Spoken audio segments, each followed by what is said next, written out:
The rusted yellow school bus sat like a forgotten tomb in the middle of nowhere, Montana, 3 miles from the nearest dirt road. Jake Morrison circled the hulking metal beast, his calloused hands running over bullet holes that definitely weren't from hunting rifles. Most people would see junk. Jake saw possibility and a chance to disappear completely. What nobody knew about the quiet man with haunted eyes was that he'd spent 12 years as a special forces engineer, building shelters in places where one mistake meant death. Now, after losing everything that mattered back home, this abandoned bus represented his last shot at building something beautiful instead of destructive. But as Jake began tearing out rotted seats and rusted metal, he wasn't alone in the wilderness. A woman kept appearing at the forest edge, watching, waiting, never approaching. She looked as damaged as he felt, and something told him she wasn't just a curious hiker. The question that would change everything: was she running toward safety or bringing danger straight to his door? Before we jump back in, tell us where you're tuning in from, and if this story touches you, make sure you're subscribed, because tomorrow I've saved something extra special for you. Jake had discovered the bus 3 weeks ago while hunting elk in the Bitterroot Mountains. He'd been tracking a bull through dense timber when he stumbled into this hidden meadow, surrounded by towering pines and granite outcroppings. The bus sat there like it had grown from the earth itself, swallowed by decades of neglect and weather. The first thing he'd done was check the VIN number against stolen vehicle databases using his satellite phone. Clean. Abandoned for at least 15 years, judging by the paperwork moldering in the glove compartment. The registration had expired in 2009, and the last owner had died intestate. As far as the state of Montana was concerned, this bus belonged to whoever claimed it. He'd driven his Ford F-250 as far as the old logging road would allow, then hauled tools and supplies the remaining distance on foot, and with an ATV he'd borrowed from his nearest neighbor, a rancher named Bill who lived 12 miles away and minded his own business.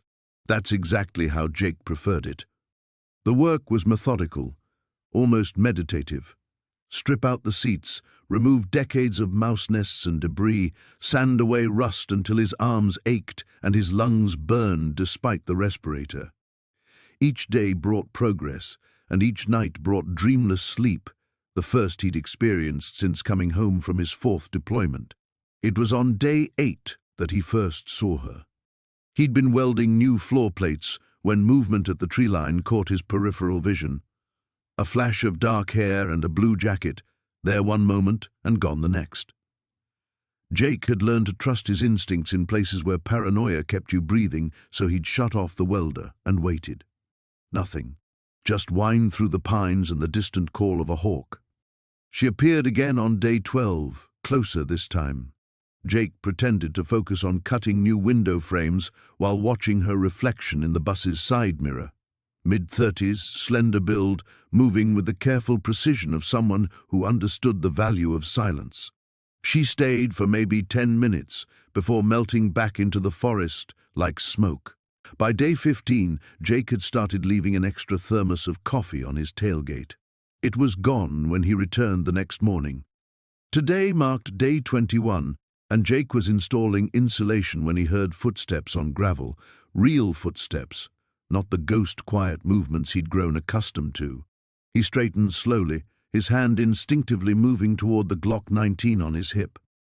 She stood 30 feet away, close enough that he could see the purple bruise fading along her jawline and the way her eyes constantly scanned the forest behind her.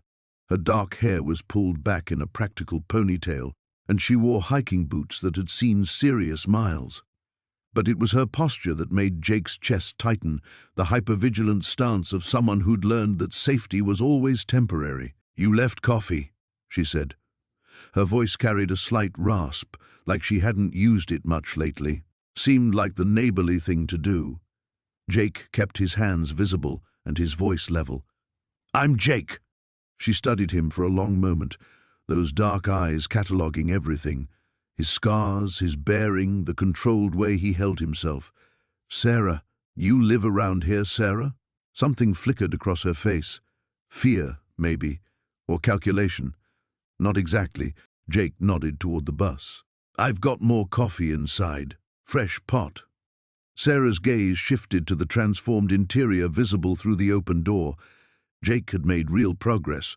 New flooring, freshly welded window frames, the skeleton of what would become a compact but functional living space. You're really turning it into a home. That's the plan. Jake stepped back, giving her space. Coffee's there if you want it. No questions asked. For a heartbeat, he thought she might approach. Then the distant sound of an engine echoed across the valley, probably just Bill checking his cattle, but Sarah's entire body went rigid. I have to go, she whispered, and vanished into the trees like she'd never been there at all. Jake stood alone in the meadow, watching shadows where she'd disappeared, and wondered what kind of demons drove someone to live like a ghost in the wilderness. He was about to find out. The headache hit Marcus like a freight train at 3 a.m, dragging him from sleep with surgical precision. He sat up in his sleeping bag, cold sweat beading on his forehead despite the mountain chill. The familiar taste of copper filled his mouth as fragmented images flashed behind his closed eyelids. Dust clouds, screaming metal, Rodriguez's voice cutting through radio static. He pressed the heels of his hands against his temples and focused on his breathing, counting each exhale until the phantom sounds faded. The cabin's silence felt different now, heavier somehow, as if the yellow school bus sitting 200 yards away had shifted the entire balance of his solitude. The morning air carried the scent of pine and the distant promise of snow as he approached the vehicle. In daylight, its condition looked even worse. Rust had eaten through sections of the floor and several windows were spider-webbed with cracks, but the frame was solid and the engine, though ancient, might still have life in it. Marcus ran his fingers along the faded yellow paint, feeling each dent and scrape. Someone had driven this bus thousands of miles, carrying precious cargo, children heading to school, field trips, basketball games. Now it sat forgotten, slowly surrendering to the wilderness. He spent the first hour clearing debris from inside. Decades of leaves, animal nests, and weather damage had transformed the interior into a miniature ecosystem. As he worked, his movements fell into the rhythm that had always calmed him. Methodical, purposeful, each action building toward something larger. The sun climbed higher, warming his shoulders as he disconnected the battery and began assessing the mechanical systems.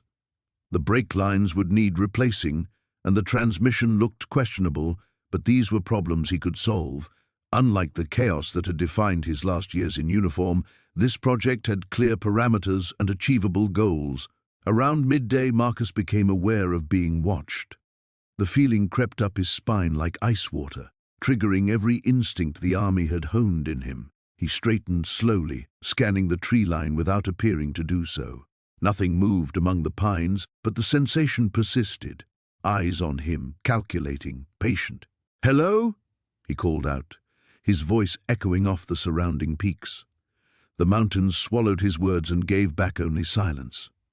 Marcus waited another minute, then returned to his work, but kept his awareness expanded.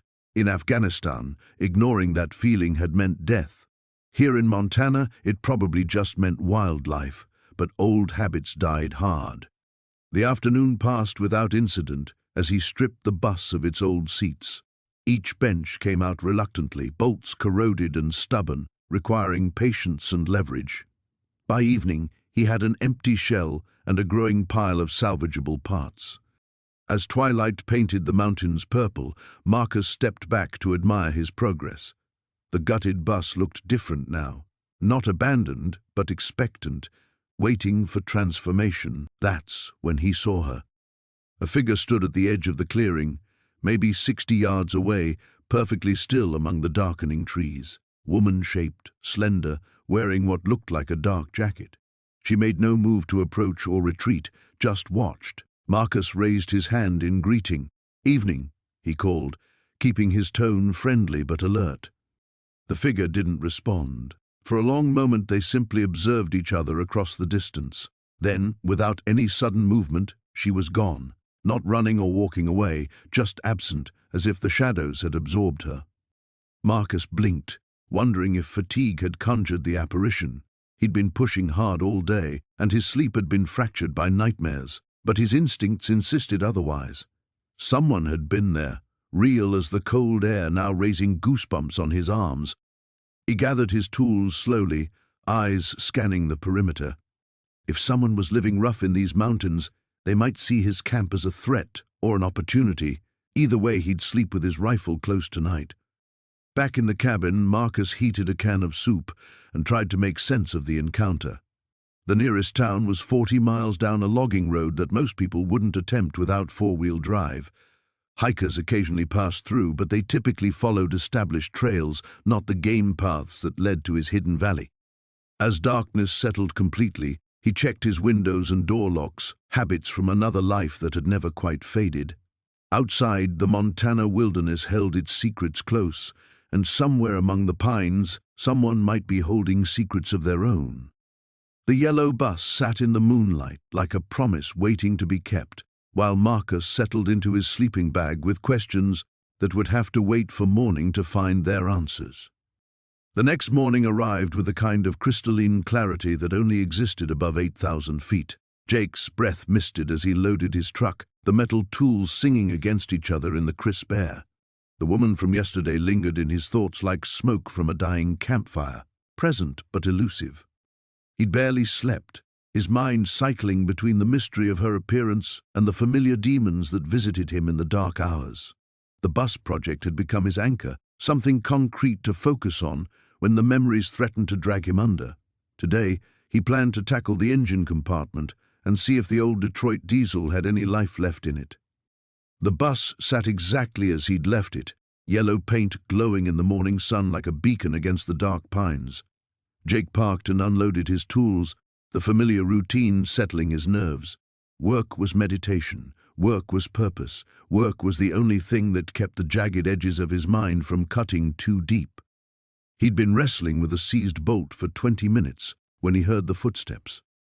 Not the careful approach of yesterday, but confident strides crunching through the pine needles. He looked up to find her emerging from the tree line carrying a thermos and what appeared to be a sandwich wrapped in brown paper. "Thought you might be hungry," she said, settling onto a fallen log about 10 feet away. Close enough to talk, far enough to run. Jake straightened, wiping grease from his hands with a rag. "You make a habit of feeding strange men in the woods?" "Only the ones trying to resurrect dead school buses." She unscrewed the thermos cap, and the rich aroma of coffee drifted between them. "I'm Sarah, by the way." "Jake." He hesitated, then moved closer. The coffee smelled better than anything he'd had in months, and his stomach reminded him that he'd skipped breakfast. "You don't strike me as the welcoming committee type." Jake accepted the coffee, their fingers brushing briefly. Hers were cold despite the warming day. "What makes you think it's lost?" "That engine hasn't run in 15 years, minimum. The transmission's probably shot. Half the electrical system's been chewed by rodents." She counted the problems on her fingers like a mechanic giving an estimate. "Want me to continue?" "You know buses." "I know machines." Sarah pulled her knees up, wrapping her arms around them. "My father was a mechanic. Taught me everything has a heartbeat if you know how to listen." Jake sipped the coffee, strong and black, exactly how he liked it. "So what's the diagnosis, Doc? Is she salvageable?" Sarah studied the bus with an intensity that surprised him. Her eyes moved systematically from front to back, cataloguing damage and possibilities. "The frame's solid, body's got good bones. Engine," she tilted her head like she was actually listening for that heartbeat. "Engine might surprise you. Those old Detroits were built to outlast nuclear winter. Sounds like you're talking yourself into something." "Maybe I am." She stood and walked to the front of the bus, running her hand along the dented bumper. "Mind if I take a look under the hood?" Jake watched her work, impressed despite himself. Sarah moved around the engine compartment like she belonged there, checking fluid levels, testing connections, her earlier skittishness replaced by focused competence.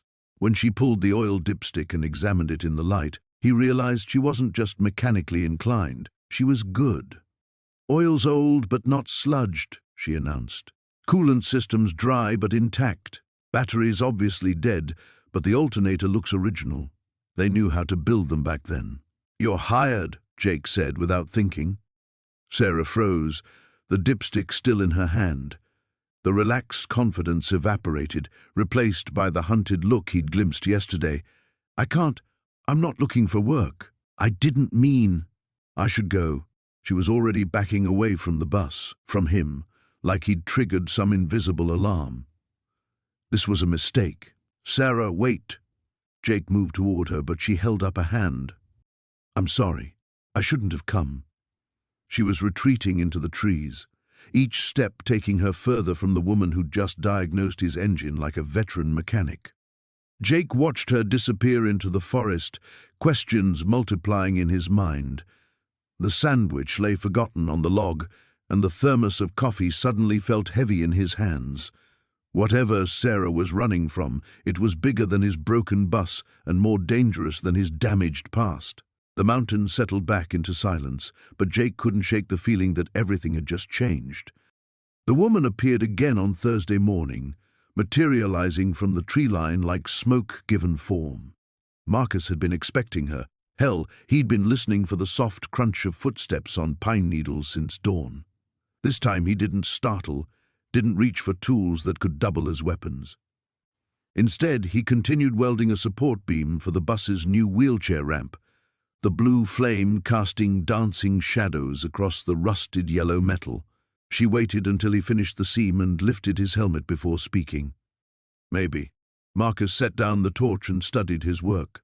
The ramp was taking shape, sturdy enough to support a wheelchair but elegant in its simplicity. "Or maybe I'm just keeping my hands busy." "The nightmares," she said, not a question. He turned to face her fully then, searching her expression. There was understanding there, the kind that came from experience rather than sympathy. "What makes you think I have nightmares?"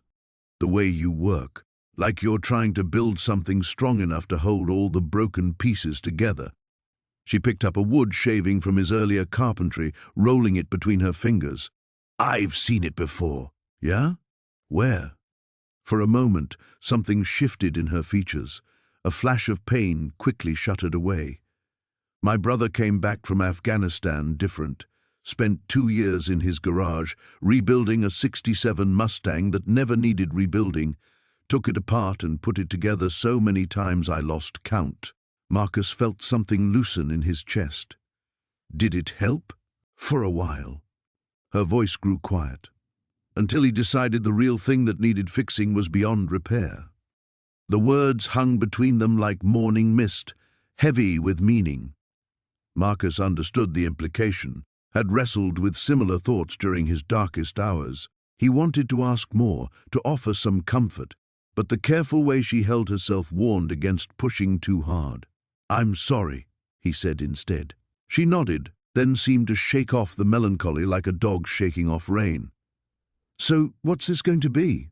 The bus, I mean." Marcus found himself explaining his vision, the mobile workshop, the outreach program, the half-formed dream of helping other veterans find their own paths to healing. As he talked, he realized it was the first time he'd spoken the idea aloud, and hearing it made it feel more real somehow. "That's beautiful," she said when he finished. "Really. The world needs more people willing to build bridges instead of walls." "What about you?" The question slipped out before he could stop it. "What brings you to my corner of nowhere? Besides checking on the crazy hermit, I mean." Her smile faltered slightly. "I'm between things right now, taking some time to figure out what comes next." It was a non-answer wrapped in casual deflection, but Marcus recognized the deflection because he'd perfected it himself. Everyone had secrets out here in the wilderness.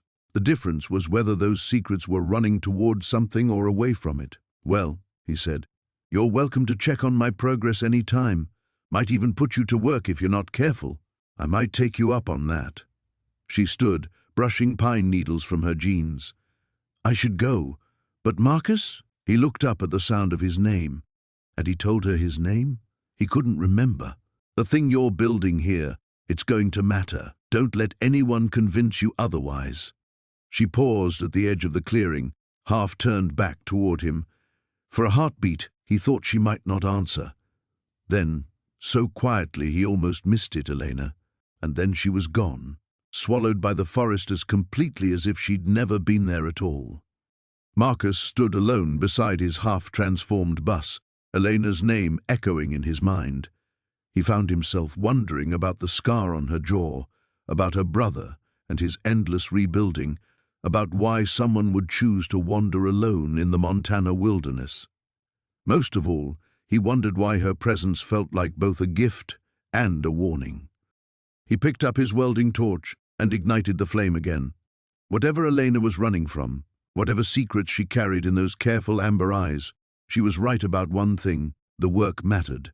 And maybe, just maybe, so did she. The forest watched silently as he returned to his welding, holding its secrets close. The sound of metal on metal echoed across the clearing as Marcus worked the dent out of the bus's rear panel. 3 days had passed since the woman, Sarah she'd said, had vanished into the trees like smoke. He'd found himself glancing toward the forest edge more often than he cared to admit, hammer pausing mid-swing as shadows shifted between the pines. The October air carried the sharp bite of approaching winter, and Marcus had pushed himself harder these past few days, as if physical exhaustion could quiet the questions circulating in his mind. Who was she? Why had she looked so startled when he'd asked her name? And why did he care? He set down the hammer and stepped back to examine his progress. The bus was beginning to look less like a derelict hulk and more like something with potential. He'd stripped away most of the rust, revealing patches of original yellow paint underneath. The engine, surprisingly, had turned over after some coaxing and a new battery. Small victories, but they felt significant out here in the silence. A twig snapped behind him. Marcus turned, and there she was again, standing at the tree line with that same uncertain posture. Today she wore different clothes, jeans and a worn flannel shirt that looked too big for her frame. Her dark hair was pulled back, revealing the sharp angles of her face and something that might have been a bruise along her jawline. "I brought coffee," she said, holding up a thermos as if it were a peace offering. Marcus wiped his hands on a rag, studying her. "You don't strike me as the camping type." A smile flickered across her face. "What type do I strike you as? Someone running from something." The smile died. She stood there for a long moment, weighing something in her mind. Finally, she walked toward him, her steps careful on the uneven ground. "Coffee still hot," she said, unscrewing the cap and pouring the dark liquid into the thermos cup. Steam rose between them as she handed it over. Marcus accepted it gratefully. The coffee was good, better than the instant stuff he'd been making at his cabin. "Thanks," she gestured toward the bus. "You've made progress. Some." He sipped the coffee, savoring the warmth. "Mind if I ask where you're staying? There's nothing for miles except my place. I'm resourceful." "That's not an answer." "No," she agreed. "It's not."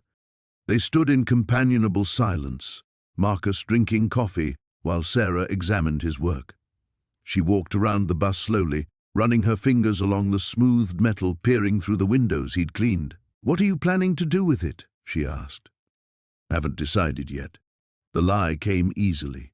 The truth, that he envisioned converting it into a mobile home, a way to escape when the walls of his cabin felt too close, seemed too personal to share with a stranger.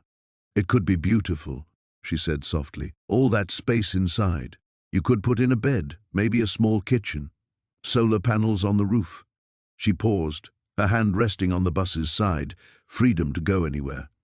Marcus watched her face as she spoke. There was something wistful in her expression, a longing that resonated with his own restless need to move. "Sounds like you've given it some thought," he said. "I think about leaving a lot." The words slipped out before she could stop them, and her face immediately closed off. "I should go." "Wait." Marcus set down the coffee cup. "Sarah, if that's really your name, you don't have to tell me anything, but if you need help." She turned back to him, and for a moment her careful mask slipped. He saw fear there, raw and immediate, before she pulled it back into place. "You don't know me," she said. Something in his voice must have reached her because she stopped walking away. "What Follows you. Marcus looked at his hands, scarred and stained with rust and grease. Ghosts, memories, take your pick. Are you dangerous? The question caught him off guard. I was. Once. He met her eyes. Are you? A bitter laugh escaped her. Not the way you mean. They stared at each other across the small distance between them, two people carrying secrets in the Montana wilderness. Marcus felt something shift in the air, a recognition of shared damage. I have soup, he found himself saying. At my cabin. It's not far. Sarah hesitated, glancing back toward the trees, as if expecting something to emerge from them. When she looked at him again, her decision was written in the set of her shoulders. Just soup? Just soup. She nodded slowly. Okay. As they walked toward the narrow trail that led to his cabin, Marcus couldn't shake the feeling that he was crossing some invisible line. Behind them, the bus sat waiting in the clearing, a monument to the possibility of escape that neither of them seemed quite ready to claim. The sound of metal against metal echoed through the clearing as Jake worked the rust off another window frame. 3 weeks had passed since he'd started the project, and the school bus was beginning to reveal glimpses of what it might become. The yellow paint beneath the oxidation gleamed like captured sunlight, and he'd managed to clear most of the debris from the interior. He paused, wiping sweat from his forehead with the back of his glove. The morning had started cold, but the work warmed him quickly. That's when he noticed the footprints in the soft earth near the bus, fresh ones that hadn't been there yesterday. Jake's muscles tensed automatically, his hand moving instinctively toward his hip where he used to carry his sidearm. The prints were small, narrow, a woman's boots by the look of them. He followed the trail with his eyes, noting how they circled the bus before disappearing into the tree line. "Hello?" he called out, his voice carrying across the clearing. Only the wind answered, rustling through the pines. He tried to shake off the unease and return to his work, but the feeling of being watched settled between his shoulder blades like an old familiar weight. In Afghanistan, that feeling had kept him alive. Here, it just made him feel paranoid. An hour later, he was wrestling with a particularly stubborn bolt when he heard it, the snap of a branch too heavy to be an animal. He looked up to see a figure at the edge of the clearing, half hidden behind a massive Douglas fir.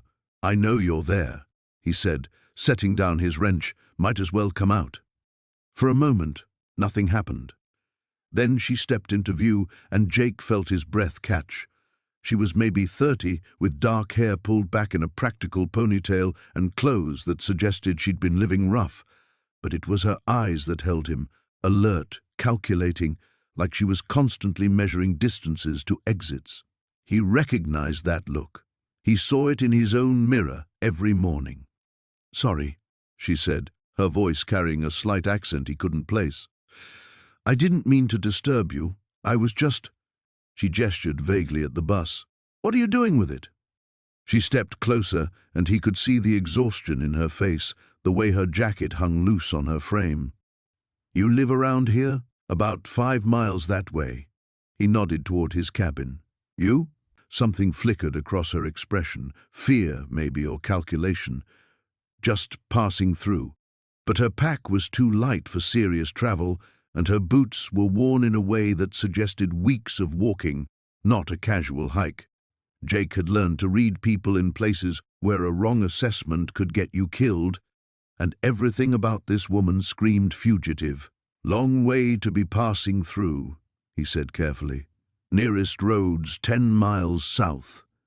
She moved closer to the bus, running her hand along the dented yellow metal. "It's beautiful," she said, and he could hear genuine appreciation in her voice. "Or it will be. What's it going to be when you're done?" The question caught him off guard. He'd been so focused on the work itself, on the daily ritual of progress, that he hadn't really thought about the end goal. "I don't know," he admitted. "Haven't gotten that far." She smiled then, the first real expression he'd seen from her, and it transformed her face completely. Sometimes the journey matters more than the destination. They stood in comfortable silence for a moment, both looking at the bus. Jake found himself studying her profile, noting the healing cut on her cheek, the way she favored her left foot slightly. "I should go," she said suddenly, the wariness returning to her voice. "Wait," the word came out before he could stop it. "I've got coffee and sandwiches." He gestured toward his backpack. "When's the last time you ate?" She hesitated, and he could see the internal struggle playing out across her features. Hunger won. "Just for a few minutes," she said. They sat on the bus steps, sharing his thermos of coffee and the extra sandwich he'd packed out of habit, another remnant from his military days. She ate quickly, efficiently, like someone who'd learned not to take food for granted. "I'm Jake," he said. "Sarah." She glanced at him, then away. "Thank you. For this." "Where are you headed, Sarah?" The question made her tense again. North. Maybe Canada. Running from something? She stood abruptly, shouldering her pack. "Aren't we all?" Before he could respond, she was walking away, melting back into the forest with practiced ease. Jake watched until she disappeared, then sat alone on the bus steps, staring at the trees and wondering why he already hoped she'd come back. The morning mist clung to the mountainside like gossamer threads, but Jake barely noticed the beauty as he trudged toward the bus. His hands shook slightly, not from the cold, but from the conversation that had kept him awake most of the night. Elena's words echoed in his mind.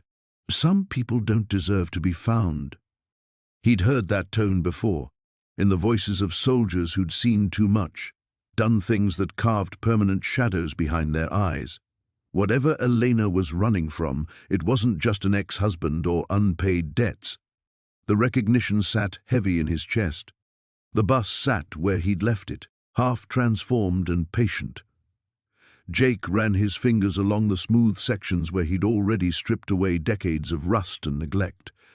The work had become meditation, each scrape of sandpaper pulling him further from the darkness that used to consume his days.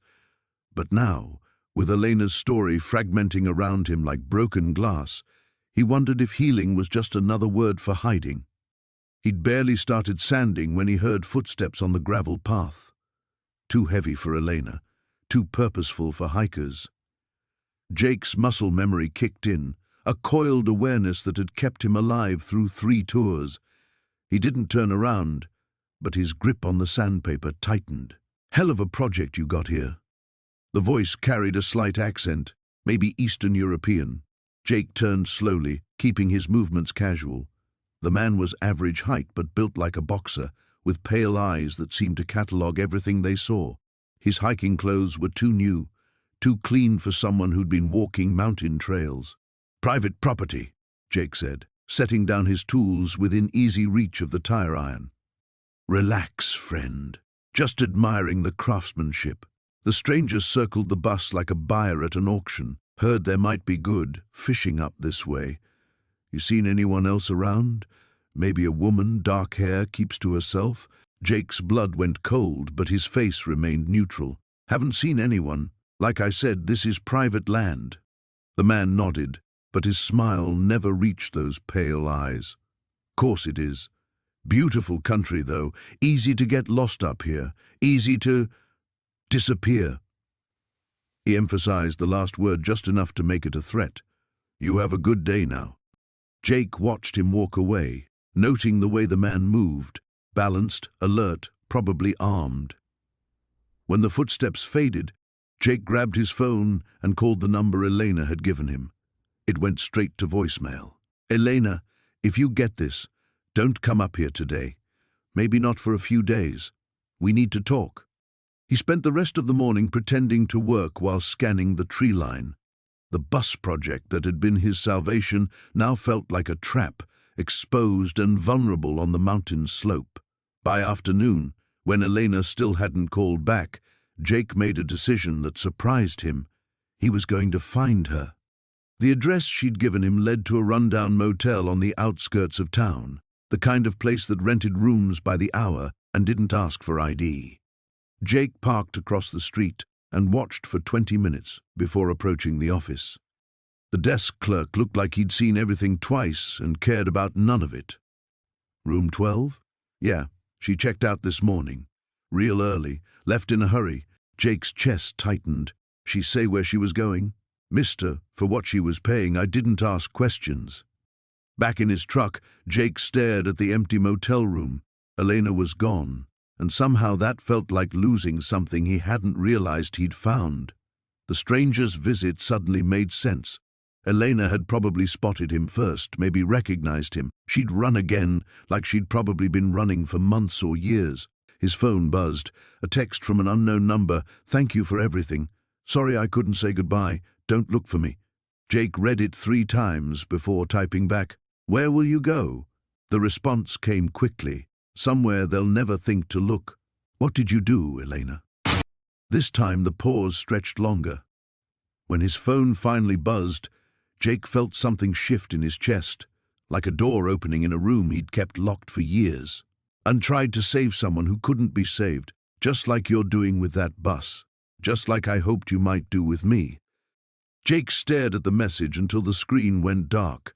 Outside, the Montana sky was turning the color of bruises, and somewhere in the distance, Elena was driving toward another temporary refuge, another false name, another lonely motel room. He started his truck and headed back up the mountain.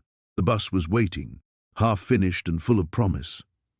But now Jake understood something he hadn't before. Some projects weren't about fixing what was broken. Sometimes they were about proving that broken things could still be beautiful, still be useful, still be worth saving, even when they disappeared into the night without saying goodbye. The snow had melted enough for Marcus to resume work on the bus, though patches of ice still clung to the shaded northern side. He'd spent the winter months planning modifications, sketching layouts by lamplight, and ordering parts online. The isolation had been brutal, but somehow manageable with the project anchoring his thoughts.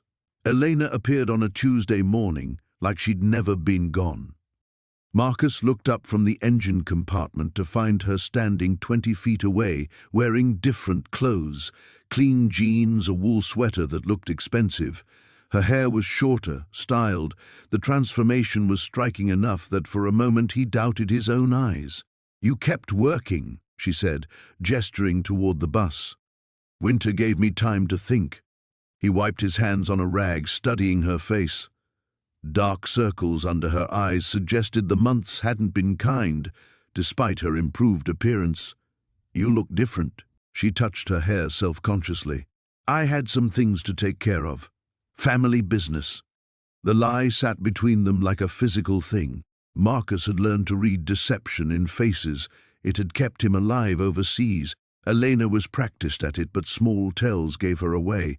The slight tension in her jaw, the way her left hand worried at her sleeve. "How long this time?" he asked. "I don't know. Maybe longer." She moved closer to examine his work. He'd rebuilt the engine, reinforced the frame, started converting the interior into something resembling living space. Rough-hewn cabinets lined one wall. A wood stove occupied the back corner, its chimney pipe extending through a carefully sealed hole in the roof. "It's becoming something real," she said. "Was always real. Just took time to see what it wanted to be." Elena ran her fingers along the smooth wood of a cabinet door. "My grandfather was a carpenter. He used to say wood remembers what it was before, the tree, the forest. Said you had to listen to that memory." It was the first personal detail she'd ever shared. Marcus filed it away, a small piece of the puzzle she represented. What happened to him? Time. She turned away from the cabinet. Everything gets taken by time eventually. They worked together that day without discussing it, falling into an easy rhythm. Elena proved surprisingly capable with tools, her hands sure and steady. She helped him install insulation between the ribs of the bus frame, their fingers occasionally brushing as they passed materials back and forth. As afternoon shadows lengthened, Marcus built a fire in the portable pit he'd constructed. Elena sat across from him, staring into the flames with that distant expression he remembered. "There's a man looking for me," she said suddenly. Marcus kept his voice level. "What kind of man?" "The dangerous kind." She glanced up at him. "I shouldn't have come back. It puts you at risk." "I can handle risk, not this kind. This isn't war, Marcus. There are no rules." He poked at the fire with a stick, sending sparks spiraling into the darkening sky. "Tell me about him." Elena was quiet so long he thought she wouldn't answer. When she spoke, her voice was barely above a whisper. His name is Victor. He owns things, businesses, people. I belonged to him once.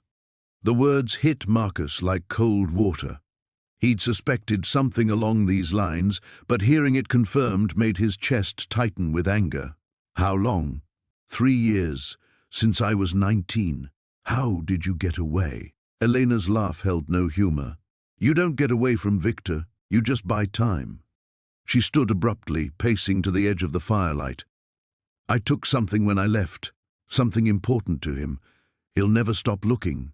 Marcus rose and moved toward her, stopping just within reach.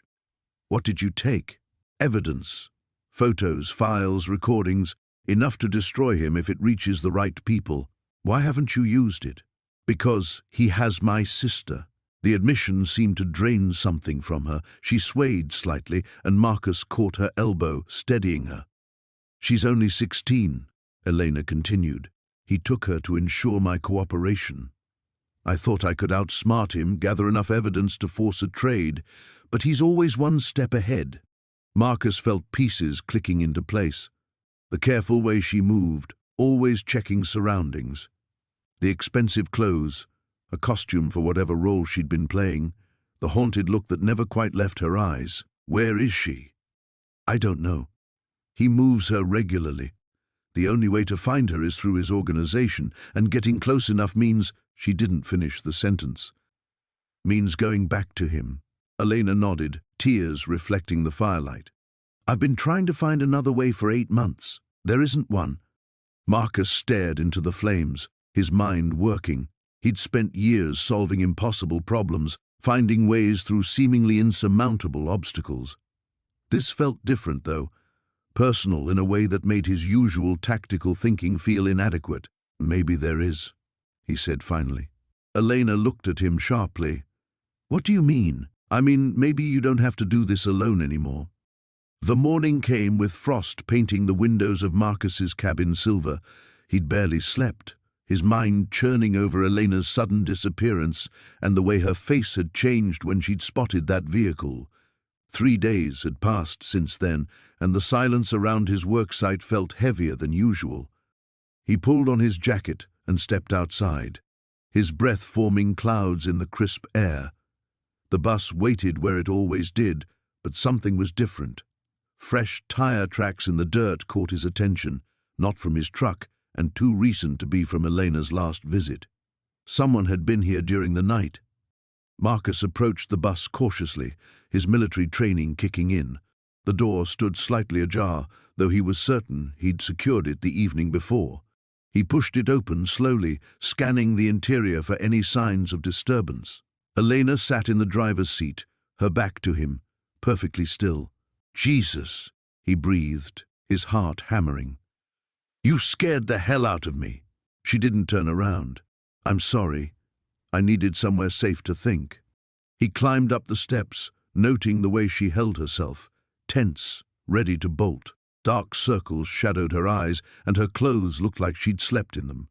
How long have you been here? Since about 3. Her voice was barely above a whisper. I've been driving in circles for days, trying to figure out what to do. Marcus settled into the seat across the aisle from her, giving her space but positioning himself between her and the exit. Not to trap her, but to be ready if whoever she was running from decided to show up. Want to tell me what's going on? Elena finally turned to face him, and he could see the fear she'd been trying so hard to hide. The man in that truck, I know him. His name is Ray Castellanos, and he works for my ex-husband. Ex-husband who you're divorced from, or ex-husband who thinks you're still married. A bitter laugh escaped her. Ex-husband who doesn't believe in divorce, especially when his wife knows enough about his business to put him away for life. Marcus felt something cold settle in his stomach. What kind of business? The kind that makes people disappear when they become inconvenient. She wrapped her arms around herself. David runs drugs through a legitimate shipping company. I found out by accident, tried to leave quietly, but he couldn't let that happen. Not when I'd seen the books, heard the phone calls. So, you ran. I've been running for 8 months. Every time I think I've found somewhere safe, they find me." She gestured around the bus. "This place, what you're doing here, it felt like maybe I could stop running. But I was wrong." Marcus studied her face, seeing the exhaustion that went bone deep. He recognized it from his own mirror during the worst months after coming home. "You sure it was one of his guys?" Little late for that conversation. "What do you mean?" Marcus stood up, pacing the narrow aisle. "I mean, if this guy saw you here, saw us together, then I'm already involved whether we like it or not." He stopped, turning back to her. "Besides, you think I'm just going to let you disappear again? Keep running until you're too tired to run anymore? You don't understand what you'd be up against." "I understand plenty." His voice carried an edge now. "I understand that some fights are worth having, and some people are worth protecting." Elena stared at him, something shifting in her expression. "You can't protect me from this." "Maybe not, but I can sure as hell try." He sat back down, leaning forward with his elbows on his knees. "How many guys does your ex-husband usually send?" "It depends. Sometimes it's just Ray doing reconnaissance. Sometimes he brings backup. And what's his end game? Take you back or make sure you can never testify?" The question hung in the air between them, heavy with implications. Elena's silence was answer enough. Marcus nodded slowly. "Okay, then we need to change the game." "What are you talking about?" "I'm talking about stopping the running, making a stand." He gestured toward the bus around them. "This place has been about building something new, right? Well, maybe it's time to build something strong enough to weather a storm." Elena shook her head. "You don't know what you're saying." "I know exactly what I'm saying." Marcus reached across the aisle, covering her hand with his. "I'm saying you don't have to face this alone anymore." For a moment, hope flickered in her eyes before fear smothered it again. "And if we're wrong? If we can't stop them?" Marcus squeezed her hand gently. "Then at least we'll go down fighting instead of running." Outside, a raven called from the pines, its voice echoing across the wilderness like a warning. The sound of splintering wood echoed through the morning air as Marcus pried away another section of rotted flooring. 3 weeks had passed since Elena's abrupt departure, and he'd thrown himself into the bus renovation with an intensity that bordered on obsession. Every warped board he removed, every rusted bolt he replaced, felt like another piece of his fractured soul being rebuilt. He'd stripped the interior down to the metal frame, revealing the skeleton of what would become something entirely new. The bench seats were gone, replaced by a rough blueprint in his mind of built-in storage, a compact living space, maybe even a small kitchen area. It wasn't about creating a home anymore. It was about proving to himself that broken things could be made whole again. The morning mist clung to the valley floor as Marcus loaded debris into his truck bed. He'd made peace with Elena's disappearance, or so he told himself. People came and went. It was the natural order of things, especially for someone like him who carried too much darkness to sustain anything good for long. A flash of movement caught his peripheral vision. Marcus straightened, his hand instinctively moving to the knife on his belt. Old habits died hard, and the wilderness had taught him that sudden movements meant potential threats. But it was Elena emerging from the tree line, looking haggard and desperate in a way that made his chest tighten. Her clothes were dirty, her hair tangled, and there was a wild look in her eyes that spoke of sleepless nights and constant vigilance. "I'm sorry," she said before he could speak. "I know I have no right to keep showing up like this, but I didn't know where else to go." Marcus set down his crowbar, studying her face. "You look like hell." "Thanks for the honesty." She attempted a smile that didn't reach her eyes. "I've been camping rough, trying to stay off the grid. It's harder than I thought it would be." "Off the grid from what?" Elena's gaze darted toward the access road, then back to him. "My ex-husband. He's persistent in his efforts to find me." The way she said it, with that particular combination of fear and resignation, told Marcus everything he needed to know about the nature of those efforts. He'd seen that look before, in the eyes of civilians caught in war zones, people who'd learned that safety was an illusion and danger could materialize without warning. How persistent, The kind that hires private investigators. The kind that has enough money and connections to make life very difficult for someone trying to disappear. Elena moved closer to the bus, running her fingers along the freshly sanded exterior. You've made incredible progress. Don't change the subject. Marcus's voice carried the authority of someone accustomed to extracting information. If you're in real danger, hiding out in the woods isn't a long-term solution. Maybe not, but you keep showing up at my worksite, which makes it my business whether I like it or not. Elena turned to face him fully, and he saw something shift in her expression, a decision being made in real time. His name is Richard Hoffman. He's a federal prosecutor in Denver, which means he has resources and contacts that most people don't. When I left him, I took something he wants back. What kind of something? Evidence. Files that document some very questionable relationships between his office and certain defense contractors. The kind of information that could end careers and possibly result in criminal charges. Marcus felt a familiar weight settling in his stomach, the same sensation he'd experienced before missions went sideways. You're talking about blackmail material. I'm talking about insurance. Richard isn't the man he pretends to be in public. He's manipulative, controlling, and when he doesn't get what he wants, he gets violent. Those files are the only thing keeping him from dragging me back, or worse. The pieces were falling into place now. The nervous glances, the sudden disappearances, the way she seemed to constantly be listening for something just beyond the edge of hearing. Elena wasn't just running from a bad marriage. She was running from someone with the power and motivation to make her disappear permanently. Why tell me this now? Because yesterday I saw a black SUV parked at the gas station in town, and the driver was showing your picture around, asking questions. Son of a bitch. I'm sorry, Marcus. I never meant for this to touch you. I'll leave right now and... No. The word came out harder than he'd intended. Running didn't work for you before, and it won't work now. Besides, I'm tired of hiding from fights. Elena stared at him, searching his face for something. Reassurance, perhaps, or proof that he understood what he was volunteering for.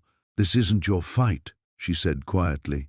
Marcus looked at the bus, then back at her. Maybe it is now. The sound of Maya's breathing filled the small space between them as Jake held her against his chest. Her body trembled, not from cold, but from whatever demons had chased her into his arms. He could feel her heartbeat hammering against his ribs, a frantic rhythm that matched his own. I can't tell you everything, she whispered into his shoulder. Not yet. Jake's hand moved in slow circles across her back, the same motion he'd used to calm spooked horses during his childhood on the ranch. You don't have to tell me anything, but you're safe here. She pulled back enough to look at him, her dark eyes searching his face in the dim light filtering through the bus windows. Am I? Are you? The question hung between them like smoke. Jake understood what she meant. Safety wasn't just about physical threats. It was about the risk of letting someone in, of trusting another person with the broken pieces of yourself. I don't know, he admitted, but I know I'm tired of being afraid of everything. Maya's fingers traced the scar along his jaw, the one from the IED blast that had ended his military career. How did you get this? Afghanistan, 2019. Our convoy hit a roadside bomb. His voice stayed steady, though talking about it still felt like walking on thin ice. 3 of my guys didn't make it home, and you blame yourself. It wasn't a question. Jake nodded anyway. I was supposed to protect them. That was my job. Just like I was supposed to protect. Maya caught herself, her hand dropping from his face. Who? Jake asked gently. She shook her head, moving away from him to sit on the makeshift bench he'd built along the bus wall. The distance felt like a chasm. There's a man, someone I trusted, someone I thought I loved. Her voice went flat, emotionless. He's not who I thought he was. Jake waited, giving her space to continue or stop. Outside, the wind had picked up again, causing the old bus to creak and settle. His name is Marcus Reeves. He owns half of Billings, or at least acts like he does, Real estate, construction, some other businesses. Maya's hands clenched in her lap. I worked for his development company, started as an environmental consultant, ended up as much more. At least I thought I had. The way she said his name, like it tasted bitter, told Jake everything he needed to know about how that relationship had ended. I found things. Financial records, communication logs, permits that shouldn't exist. Maya looked up at him. He's been bribing officials, cutting corners on environmental protection, destroying habitats that are supposed to be protected. And when I confronted him about it, she didn't finish the sentence, but the fear in her eyes completed it for him. He threatened you. He owns people, Jake. Police, judges, politicians. When I tried to take what I'd found to the authorities, I realized how deep this goes. And then my apartment was broken into. My car was vandalized. Someone started following me. Maya's voice dropped to barely above a whisper. He made it clear that accidents happen to people who don't know when to keep quiet. Jake felt a familiar rage building in his chest, the same fury that had gotten him into trouble more than once since coming home from overseas. But this time it felt different, focused, protective rather than destructive. So you ran. I took copies of everything I could find and disappeared. I've been moving around for weeks trying to figure out what to do next. How do you fight someone who owns the system? Jake moved to sit beside her on the bench, close enough that their shoulders touched. You don't fight the system. You go around it. What do you mean? Federal agencies. Environmental protection is federal jurisdiction. If he's violating federal laws, tampering with protected lands, then local corruption doesn't matter. Maya turned to look at him, hope flickering in her expression for the first time since she'd started talking. You think that could work? I think you're braver than you know, and I think men like this, Marcus, count on people being too scared to fight back. And what about you? Maya asked. Are you ready to fight again? The question hit him like a physical blow. Fighting was what had broken him in the first place. But looking at Maya, seeing the courage it had taken for her to trust him with her story, Jake realized that some fights were worth the risk. Yeah, he said, surprised by the certainty in his own voice. I think I am. Maya leaned against his shoulder, and Jake felt something shift inside his chest, a loosening of the tight knot of guilt and fear he'd carried for so long. Maybe healing wasn't about fixing everything that was broken. Maybe it was about finding something worth protecting again. Outside, the storm continued to rage, but inside the old school bus, two damaged people had found something neither had expected: hope. The storm hit 3 days after Marcus discovered the truth about Elena's past. Snow fell in thick, heavy curtains that turned the world into a white void, and the temperature plummeted until even the engine block heater couldn't keep his truck running. He was effectively trapped in the cabin with nothing but his thoughts and the weight of Elena's confession. She hadn't contacted him since fleeing into the night. No calls, no messages, no sign that she was even alive. The uncertainty gnawed at him worse than any physical wound he'd endured overseas. At least in combat, he'd known who the enemy was. On the 4th day, the snow finally stopped. Marcus spent hours digging out his truck, his movements mechanical and purposeful. When he finally reached the bus, he found it half buried under drifts that had sculpted themselves into strange, flowing shapes around the metal frame. The sight should have been beautiful, but all he could think about was Elena's face when she'd told him about the money, about Vincent, about the life she'd been running from. He climbed aboard and surveyed the work they'd accomplished together. The interior transformation was nearly complete. New flooring, restored seats, fresh paint on the walls. It looked nothing like the rusted shell he'd first discovered. In many ways, it mirrored his own journey over the past months. Both of them had been stripped down to their essential parts and rebuilt into something stronger, something hopeful. But now Elena was gone, and the empty space felt like a cavity in his chest. A black SUV was making its way up the barely passable road, its tires spinning for purchase in the snow. Marcus's blood went cold. This wasn't a park ranger or a lost tourist. The vehicle moved with too much purpose, too much determination. He grabbed his phone and tried Elena's number again. Straight to voicemail, just like the previous dozen attempts. Whatever was coming, he was facing it alone. The SUV stopped 50 yards from the bus. Two men in dark coats emerged, scanning the area with the practiced efficiency of professionals. Marcus recognized the type. He'd worked with enough private security contractors to spot them from a distance. These weren't local police or federal agents. They were Vincent's people.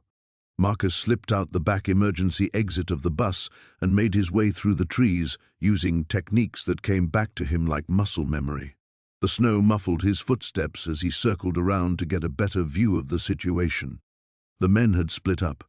One was examining the bus, while the other walked the perimeter, following the tracks Marcus and Elena had made over the past weeks. They moved with quiet confidence, clearly expecting to find what they were looking for. "Footprints are old," the first man called out. "Maybe a week, covered by the storm." "Check inside again," the second replied. "Vincent wants to know if she's been here recently." Marcus felt a surge of protective rage that surprised him with its intensity.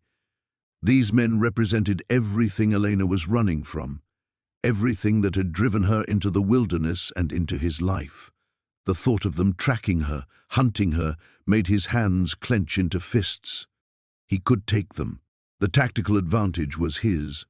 He knew the terrain, had the element of surprise, and possessed skills honed by years of combat experience. But violence would only complicate things, potentially making Elena's situation worse. Instead, he made a decision that would have been impossible for him months earlier. He stepped out from behind the trees and walked toward them, hands visible and empty. "Can I help you gentlemen with something?" Both men spun toward him, hands moving instinctively toward concealed weapons before recognizing that he posed no immediate threat. The larger of the two, a man with graying temples and cold eyes, stepped forward. Marcus shrugged. "Haven't seen anyone like that. This is pretty remote country. Most folks don't make it this far off the main trails, especially not in winter." The men exchanged glances. The second one, younger with the lean build of an ex-military type, gestured toward the bus. "What's with the restoration project?" "Personal therapy," Marcus said, surprised by how easily the truth came. "I'm a veteran. Working with my hands helps with the transition back to civilian life." The older man studied him for a long moment, clearly trying to decide how much Marcus knew and how much of a problem he might become. Finally, he reached into his jacket and pulled out a business card. "If you see this woman, there's money in it for information about her whereabouts. She took something that doesn't belong to her." Marcus pocketed the card without looking at it. "I'll keep my eyes open." The sound of Maya's truck disappearing into the night left Jake alone with truths that felt heavier than the steel frame he'd been welding for months. He stood in the doorway of the bus, watching her taillights fade until darkness swallowed them completely. The wilderness pressed in around him, familiar yet suddenly foreign. Inside the bus, a coffee mug still sat on the makeshift table, steam rising from the black surface like secrets finally exposed. Jake picked it up, feeling the warmth against his palms, and tried to process what she'd told him. Marcus Delacroix wasn't just her ex-husband. He was a man who collected people like trophies, who used his wealth and connections to ensure his possessions never truly escaped. The photographs she'd shown him still lay scattered across the table. Images of Maya with split lips, bruised arms, hollow eyes that looked nothing like the fierce woman who'd challenged him to see beyond his own pain. In one photo, her smile was perfectly composed for some charity gala, but Jake could see the careful makeup covering what looked like fingerprints on her throat. He'd known violence intimately, had dealt it, and received it in equal measure across 2 tours that left him hollow, but seeing it inflicted on Maya triggered something primal in his chest, a protective rage that felt both foreign and completely natural. The bus creaked around him as wind moved through the trees. 6 months ago, this space had been nothing but rust and decay. Now it hummed with possibility. Solar panels charged batteries that powered LED strips, the wood-burning stove radiated warmth, and every surface spoke of careful restoration. Maya had been part of this transformation, her hands helping sand away corrosion, her voice filling the silence that had nearly consumed him. Jake pulled out his phone, staring at the contact information she'd left him. Her real name was Elena Vasquez, and she'd been running for 8 months. The private investigators Delacroix employed were closing in, following a trail of cash transactions and fake identities across 3 states. Montana was supposed to be her final stop before disappearing into Canada, but then she'd found Jake's project and something had shifted. "I wasn't planning to care about anyone," she'd whispered before leaving. "It makes everything more complicated." He understood that sentiment perfectly. Caring meant vulnerability, meant having something to lose when loss had already taken so much. But sitting in the transformed bus, surrounded by evidence of what they'd built together, Jake realized that avoiding connection wasn't healing. It was just another form of imprisonment. Outside, something moved in the underbrush. Jake tensed automatically, hand moving toward the Glock he kept within reach. But instead of an intruder, a cow elk emerged from the tree line, massive and graceful in the moonlight. She regarded him calmly, unafraid, before continuing toward the creek that wound behind his property. The sight reminded him of why he'd chosen this place. The solitude had been medicinal, but it had also been incomplete. Maya's presence had shown him the difference between being alone and being lonely, between working on a project and working towards something meaningful. His phone buzzed with a text message from an unknown number. "Is Maya Santos with you? We know she's in the area. There's money in it for information." Jake deleted the message without responding, but ice settled in his stomach. If they were close enough to know about him, Maya's window for escape was narrowing rapidly. The Canadian border was still 200 miles north, through terrain that would be challenging, even for someone who knew the country. He walked to the rear of the bus, where Maya had helped him install a fold-down bed. The space felt different now, charged with possibility he hadn't allowed himself to consider. She'd looked at him tonight like he was someone worth trusting, worth risking safety for. That look had cracked something open in his chest that 6 months of solitary healing hadn't touched. Another text arrived. "We'll be in Red Lodge tomorrow. Make this easy on everyone." Jake's jaw tightened. Red Lodge was 40 miles south, close enough that Delacroix's people could canvass every ranch, every business, every person who might have seen a woman matching Maya's description. The network of small-town connections that usually protected privacy would work against her now. He looked around the bus one final time, seeing it not as his sanctuary, but as something that could become bigger than his own recovery. The framework was solid, the systems functional, the interior spacious enough for everything they might need. Jake began pulling supplies from storage compartments, his movements decisive for the first time in months. Maya had spent 8 months running, but she didn't have to run alone anymore. The sound of boots on gravel cut through the morning silence, heavy and deliberate. Marcus looked up from the engine compartment where he'd been checking fluid levels, his hand instinctively moving toward the wrench in his belt. 3 men approached the bus, their movements coordinated in a way that made his combat instincts flare to life. The leader was tall and lean, wearing an expensive jacket that looked out of place in the wilderness. His companions flanked him, one broad-shouldered with scarred knuckles, the other wiry with eyes that never stopped moving. They had the bearing of men accustomed to violence. "Marcus Chen." The leader's voice carried an authority that expected immediate compliance. "Depends who's asking." Marcus straightened slowly, positioning himself between the men and the bus. His pulse quickened, but it was different from his usual anxiety. This was operational awareness, sharp and focused. "My name is Vincent Torino. I believe you've met my wife." The words hit Marcus like a physical blow. Wife. The implications crashed through his mind as pieces suddenly aligned. Elena's fear, her reluctance to share details, the way she always seemed to be listening for something in the distance. "I don't know what you're talking about." Marcus kept his voice level, buying time while his mind raced through options. Vincent smiled, but it held no warmth. Elena always was good at making friends. Talented woman, my wife, though she has a regrettable tendency to wander. The scarred man took a half step forward, and Marcus noticed the bulge under his jacket. His own hands remained steady muscle memory from countless dangerous situations, keeping his body language controlled while his mind calculated angles and distances. Like I said, I don't know any Elena. Marcus began closing the hood of the bus, the motion casual but positioning him closer to his toolbox. That's interesting, Vincent continued, because our mutual friend Jake Brennan seemed to think otherwise. Mentioned you'd been asking questions about anyone new in town, anyone who might be running from something. Marcus felt cold settle in his stomach. If they'd gotten to Jake, if they'd hurt him because of this situation Marcus had unknowingly walked into. Jake's got a big mouth and too much imagination, Marcus said.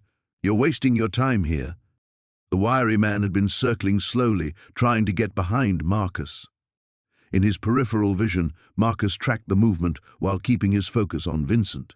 The forest around them suddenly felt too quiet, too exposed. You know what I think?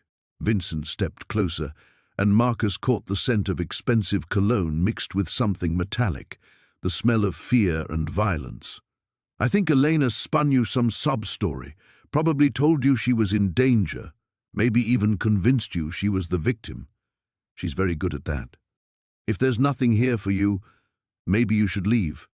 Marcus's voice carried an edge now, the tone he'd once used with insurgents who'd pushed too far. Vincent laughed, but his eyes remained cold.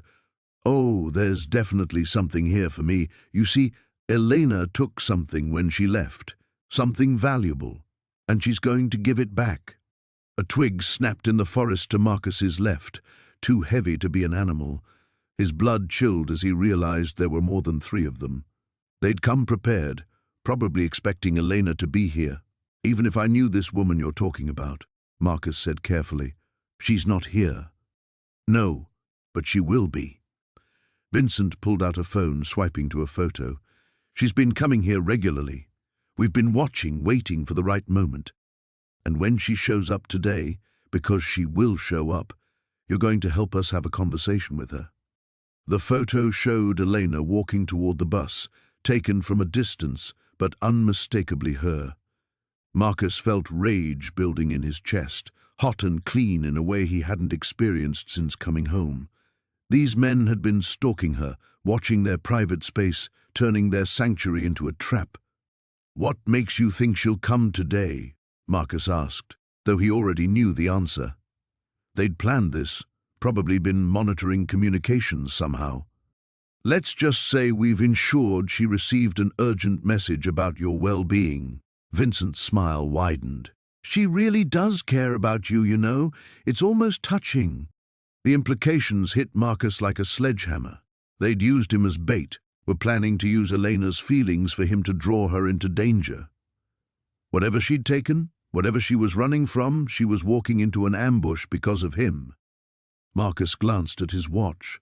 If Elena had received a message about him being in trouble, she'd be here within the hour. Maybe less if she was already on her way from town. The bus sat behind him, half-finished but representing something pure that these men were about to corrupt with their violence.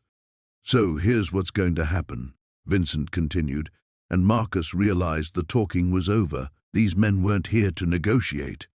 They were here to finish something Elena had started, and Marcus was about to become part of a story much darker than he'd imagined. The dawn broke grey and cold, frost crystallizing on the bus windows like fractured memories. Jake's hands trembled as he worked the sanding block across the metal, each stroke deliberate and meditative. 3 weeks had passed since Elena vanished into the night, leaving only tire tracks and the ghost of her presence that seemed to linger in every corner of his makeshift sanctuary. He'd thrown himself into the restoration with desperate intensity, as if the rhythm of repair could somehow mend the growing chasm in his chest. The bus was nearly complete now, engine purring, interior gutted and rebuilt, exterior gleaming with fresh paint the color of Montana's sky. But with each passing day, the project felt less like salvation and more like a monument to something he'd lost before he'd fully understood what it was. The sound of approaching vehicles cut through the morning stillness. Jake straightened, his body automatically tensing into combat readiness. Two black SUVs wound their way up the mountain road, moving with the purposeful precision of federal agents. His workshop suddenly felt exposed, vulnerable. "Mr. Morrison?" The man's voice carried the crisp cadence of law enforcement. "Special Agent Carson, FBI, we need to talk." Jake set down his tools slowly, keeping his hands visible. "About what?" "About Elena Vasquez. We know she's been here." The name hit Jake like a physical blow. Not Elena Reyes, as she'd told him. Vasquez. Another lie in a relationship built on shadows and half-truths. "I haven't seen anyone by that name," Jake said carefully. Agent Carson smiled without warmth.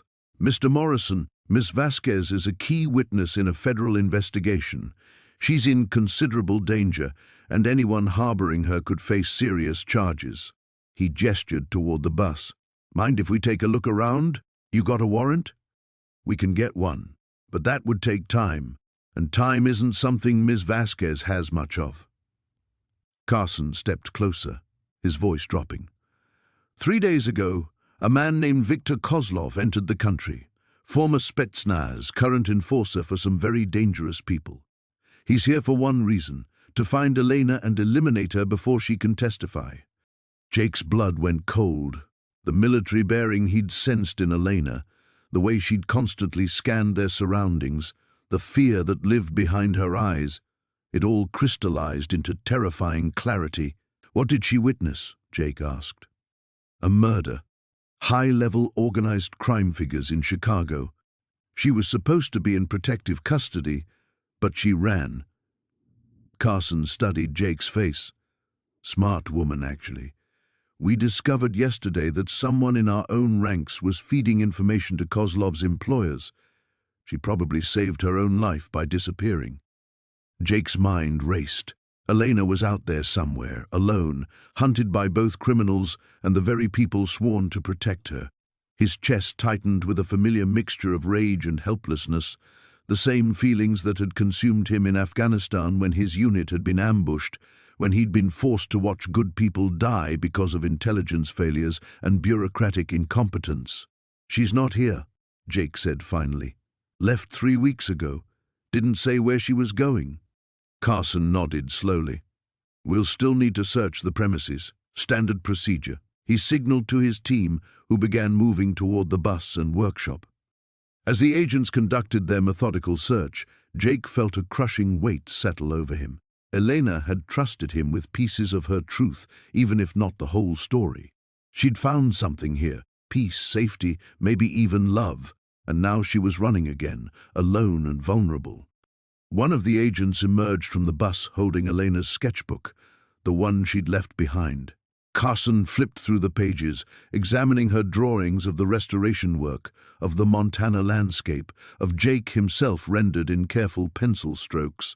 "She cared about this place," Carson observed. "About you. Yeah, well, caring doesn't seem to be enough these days." Carson closed the sketchbook and handed it back. "If she contacts you, when she contacts you, you need to call us immediately. Kozlov isn't just a killer, he's an artist. He enjoys his work. Elena's only chance is if we can get her into proper witness protection." The agents loaded back into their vehicles, leaving behind business cards and warnings. As the SUVs disappeared down the mountain road, Jake stood alone beside his restored bus, Elena's sketchbook heavy in his hands. He opened it to a drawing she'd made of him working, his face peaceful in concentration. At the bottom, in her careful handwriting, she'd written, "Some things are worth saving." Jake closed the book and walked to his truck. Elena was out there somewhere, and if the government couldn't protect her, maybe a broken veteran with nothing left to lose could. The storm hit just after midnight, rolling down from the Canadian Rockies with the fury of something alive and angry. Marcus jerked awake in his tent as thunder cracked overhead like artillery fire, his body instantly rigid with remembered terror. Rain hammered the canvas with machine gun intensity, and for a disorienting moment he was back in the Hindu Kush, listening to incoming mortars tear through the darkness. His breathing came in short, sharp bursts until the familiar outline of the school bus materialized through the tense, rain-streaked window. The yellow hulk sat solid and unmovable in the storm, a beacon of purpose that pulled him back to the present. He'd learned to use it as an anchor during the worst episodes. This project, this place, this new life he was building, one careful piece at a time. Lightning illuminated the clearing in stark white flashes, and in one of those moments, he saw her. Elena stood beside the bus, soaked to the skin, her dark hair plastered against her skull. She wasn't seeking shelter or trying to get his attention. She was just standing there in the deluge, perfectly still, like she belonged to the storm itself. Marcus grabbed his jacket and plunged into the tempest. The rain struck him like ice needles, and the wind nearly knocked him sideways, but he fought his way toward her. When he reached the bus, she was gone. "Elena!" His voice disappeared into the howling wind. He circled the vehicle twice, checking every shadow, every possible hiding place. Nothing. The rational part of his mind suggested he'd imagined her, another symptom of PTSD playing tricks in the storm's chaos. But his boots squelched through mud that bore the clear impression of someone else's footprints.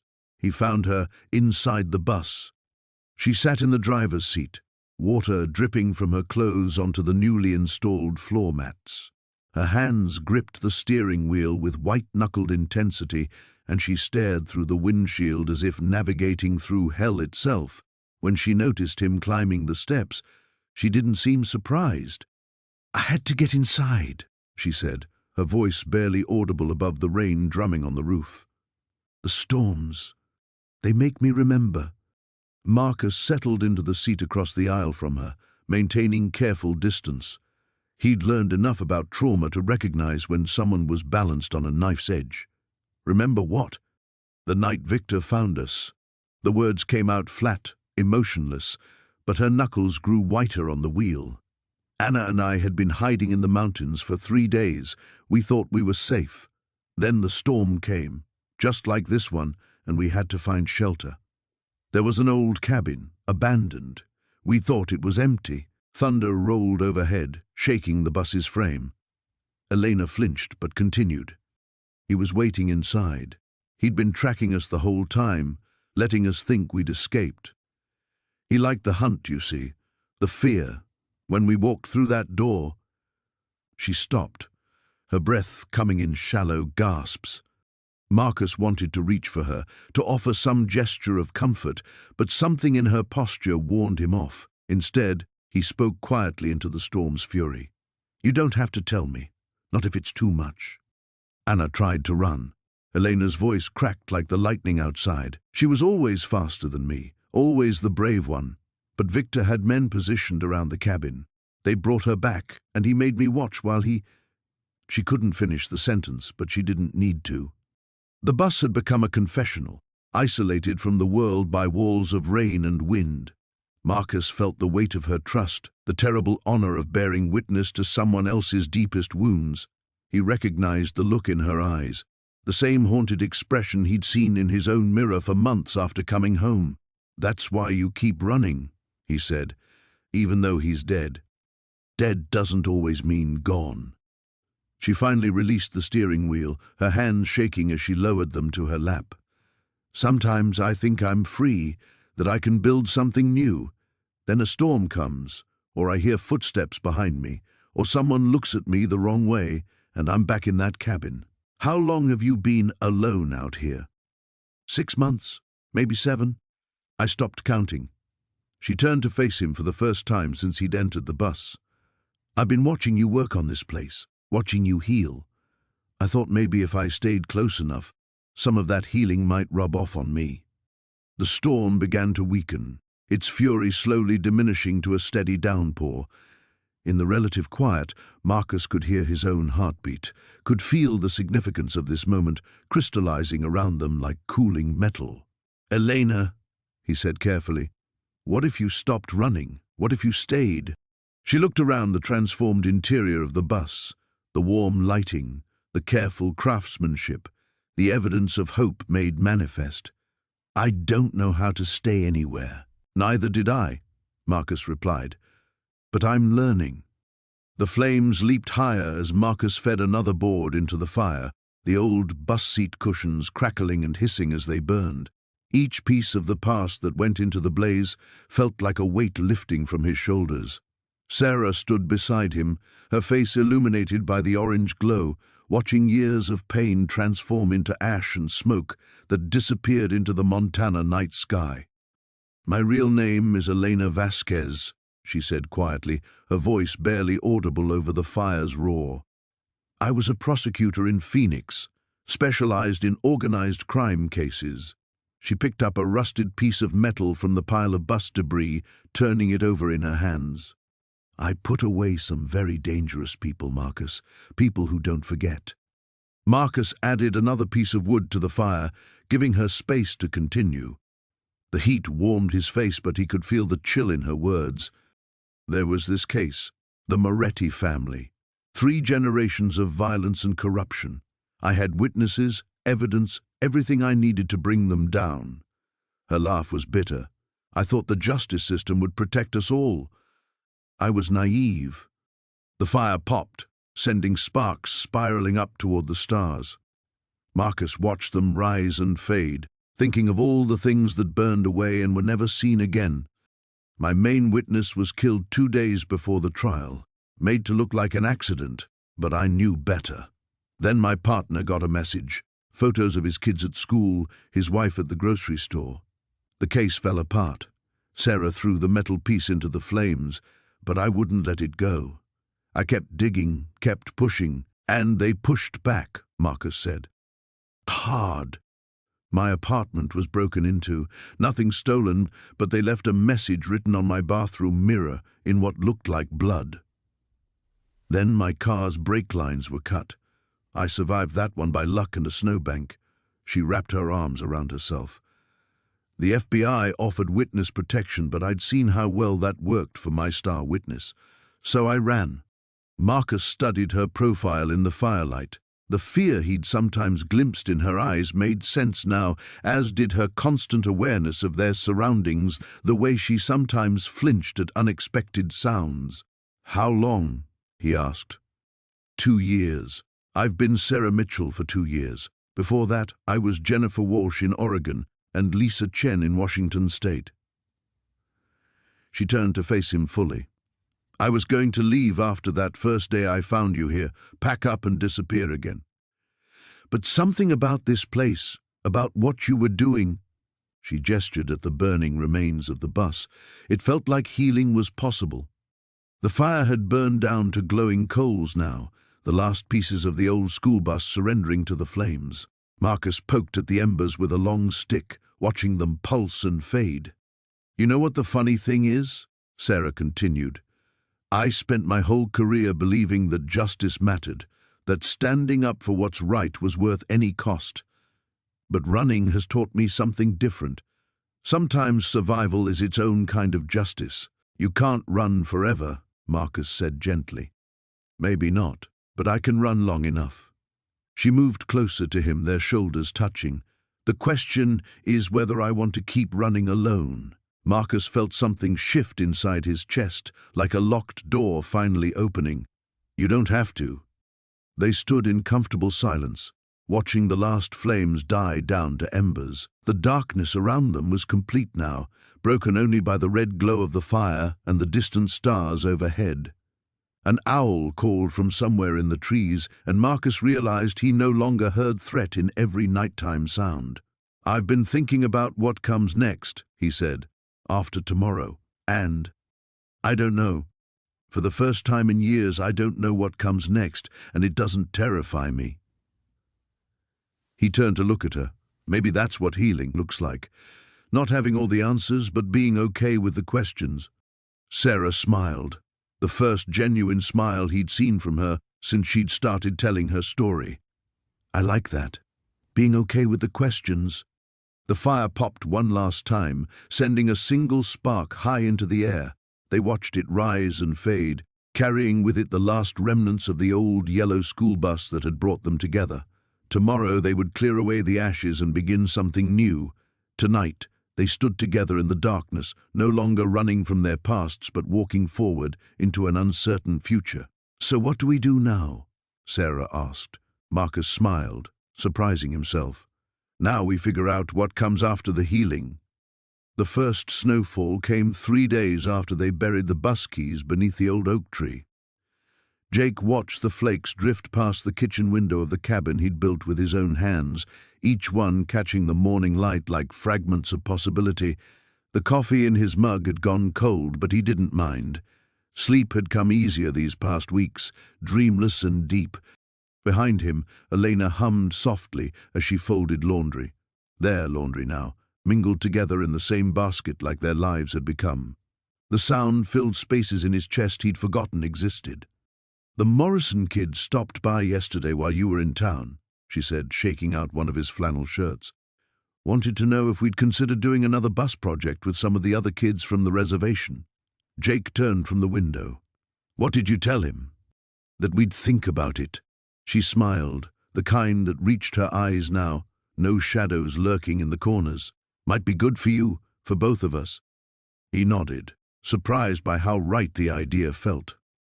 The solitude that had once been his salvation no longer seemed like a necessity. The healing he'd found in transforming that first bus had multiplied when shared, first with Elena, then with Tommy Morrison and the handful of other kids who'd started showing up as word spread through the small community. A knock at the door interrupted his thoughts. Elena raised an eyebrow. Visitors were still rare enough to be noteworthy.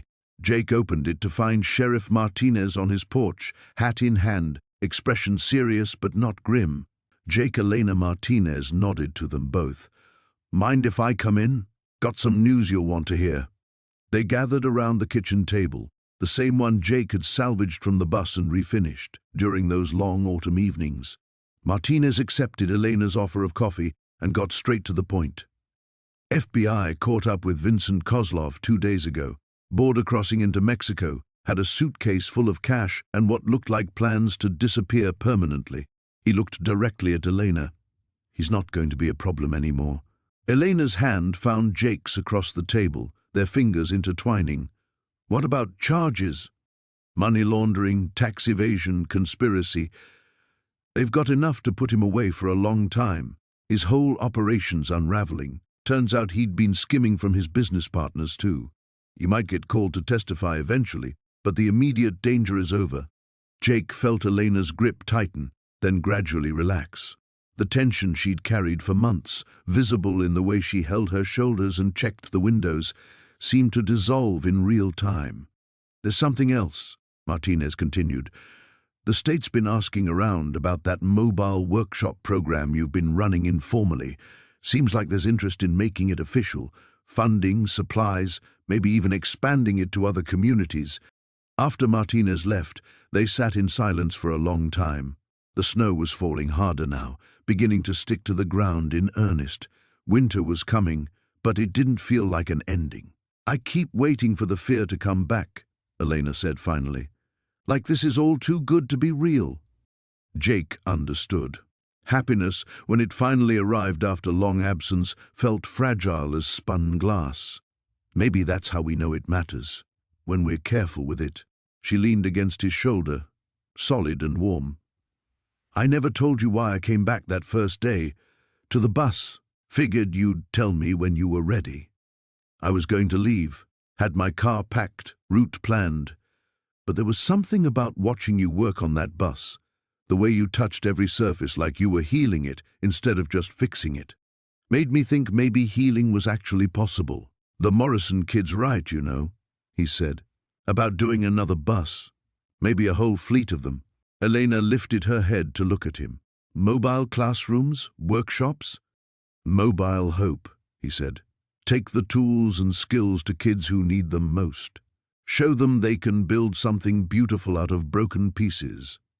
She kissed him then, soft and sure, tasting like coffee and snow and tomorrow. When they broke apart, her eyes were bright with possibility. "I love you," she said, the words simple as breathing now. "I love you too." Outside, the snow continued to fall, covering the landscape in pristine white. But beneath it, Jake knew, the earth was only sleeping, gathering strength for spring's inevitable return. Like everything worthwhile, it just took time, patience, and the willingness to believe in transformation.